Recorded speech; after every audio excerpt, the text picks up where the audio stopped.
In the name of Allah, the most compassionate, the most merciful, and may the peace and blessings of Allah be upon His last and beloved Messenger Muhammad, and may the peace and blessings of Allah be upon you all. The title of this presentation is The Sign in Beehives. So in this presentation, brothers and sisters, I will show the practical applications from the great sign that Allah, God Almighty, placed in the creation of bees and beehives. And from these applications, I will talk about how to design and build houses that have the following characteristics: that they are strong, stiff, balanced, low cost. Also, how to design the best thermal insulation and soundproofing from the sign in beehives, and also how to design wireless networks. And all of these applications are from the great sign that Allah God Almighty placed in beehives. So this great sign in bees, we learn from the Quran, from the last revelation of Allah God to people. In chapter 16, verse 68, which reads, this is the translation, "And your Lord inspired the bees, saying, take your habitations in the mountains and in the trees and in what they erect." So if we ponder upon this Quranic verse, we see that Allah God Almighty urges us to ponder and reflect upon the bees' habitation or the beehives. And if we do that, as you can see on the screen, we see on the right a beehive, and you can see that it's clinging to a tree. And if we think about this, if we ponder upon it, we see that we have hundreds of bees buzzing and flapping their wings around the beehive, and yet the hive remains stable, strong, balanced, and doesn't crack or fracture.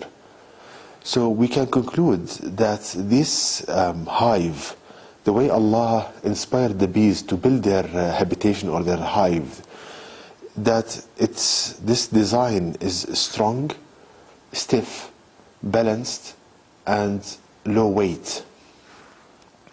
So the logic goes that if we ponder upon this design, how Allah created the beehive, we can learn engineering concepts that we can utilize in building our homes and houses.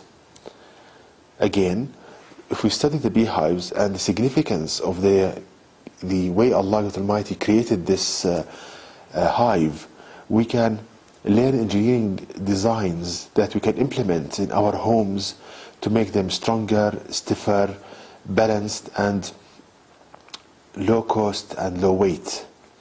And if we ponder upon another thing, that we see that the vibration produced from the hundreds of bees around the hive, it produces so much vibrational energy, and yet the hive remains stable. So this means that the design of the beehive also, it's earthquake resistant. It can withstand so much vibrations.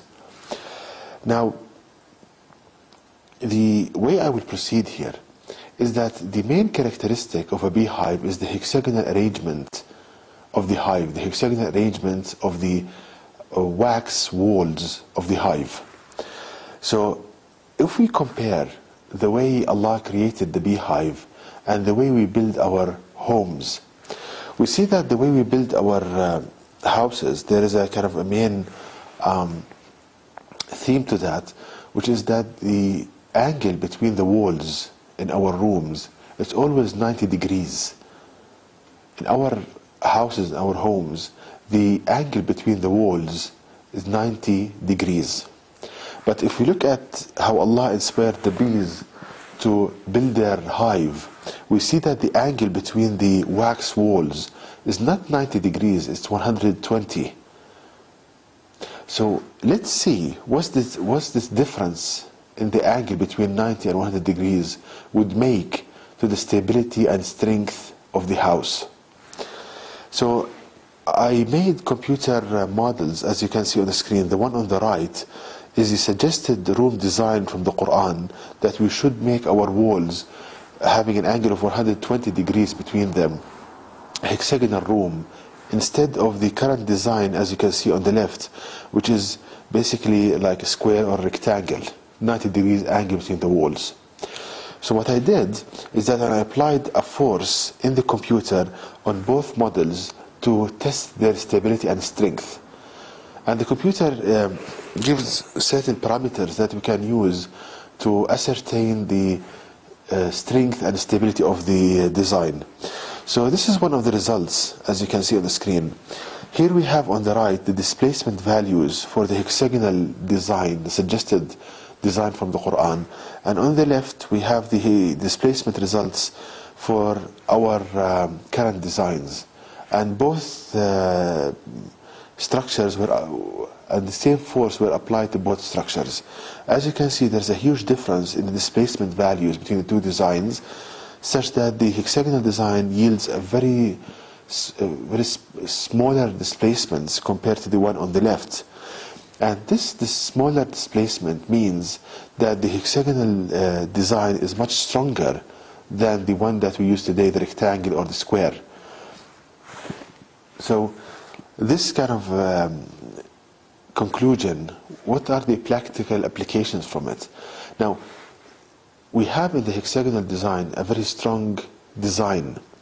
So this means that if we build our homes, our houses, based on the hexagonal design, meaning we have hexagonal rooms, we can use half or 1/3 of the construction material and still have a strong, stable, and much better home.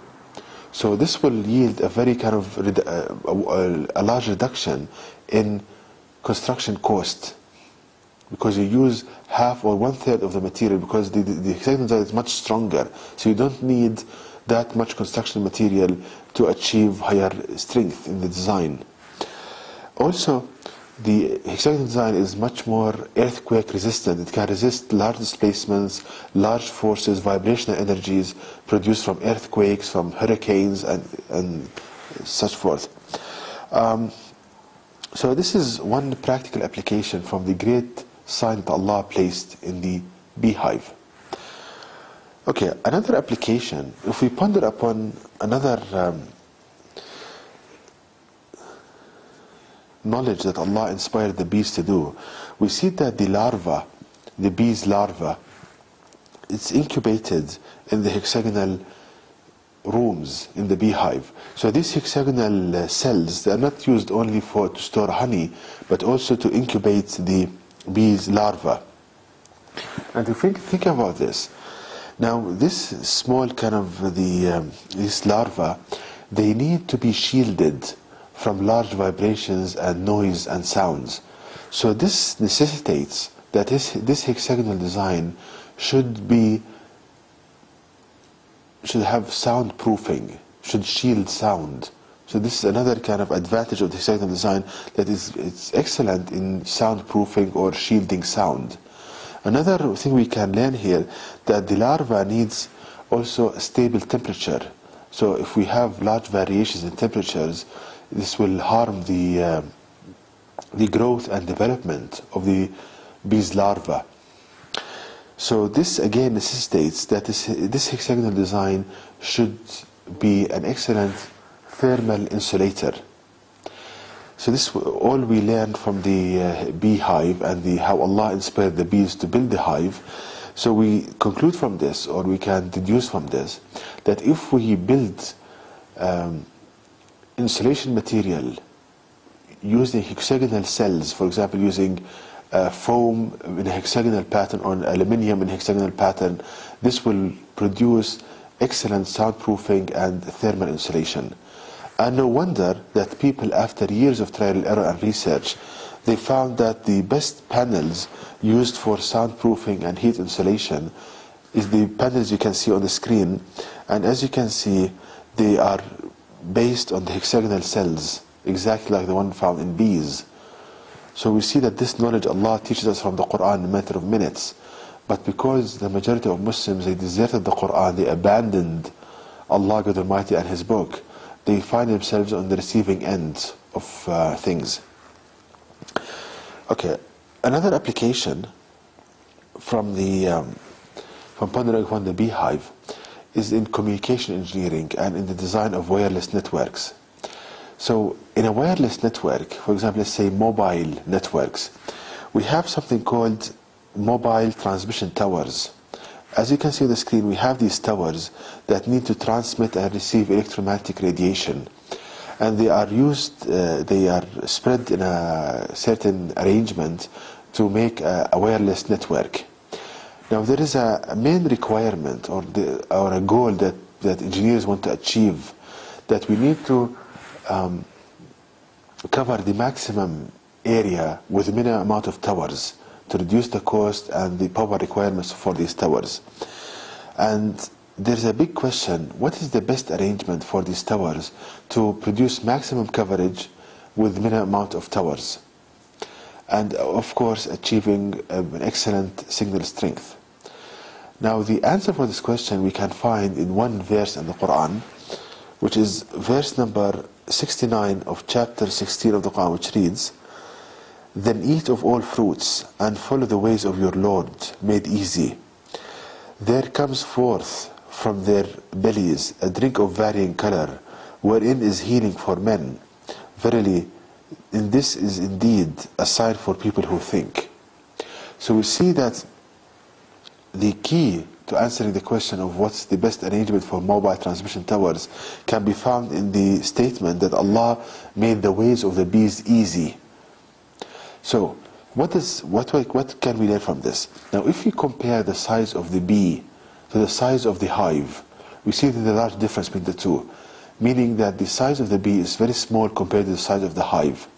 Now the only way that the building of this hive is easy for the bee is if the hive, this hexagonal design, should cover maximum area with minimum amount of building material. So the bee should use the minimum amount of wax to build the hive and to cover the maximum area. So this, we can conclude from this that the hexagonal design is the best design to cover maximum area with the minimum amount of material. So if we go back to the transmission towers, as you can see on the screen, we need to place the towers in hexagonal cells like that in beehives. If we do that, we can achieve maximum coverage with minimum amount of mobile transmission towers. So this is the answer from the Quran in a matter of minutes. And again, no wonder that people and researchers, after years of trial and error, they found that placing the towers in a hexagonal cells, as you can see on the screen, this is the best way to do that. So you see, brothers and sisters, that Allah God Almighty, from two verses, of pondering upon two verses of the Quran, we learn this much knowledge. So how about if Muslims they ponder upon the more than 6,000 verses of the Quran? Imagine what state the Muslims would be in, what knowledge they would gain if they ponder upon the more than 6,000 verses of the Quran. And if you want to know more details about this topic, please visit my website at www.quran-miracle.com, and you can email me at zaidquran@gmail.com, and may the peace and blessings of Allah be upon you all.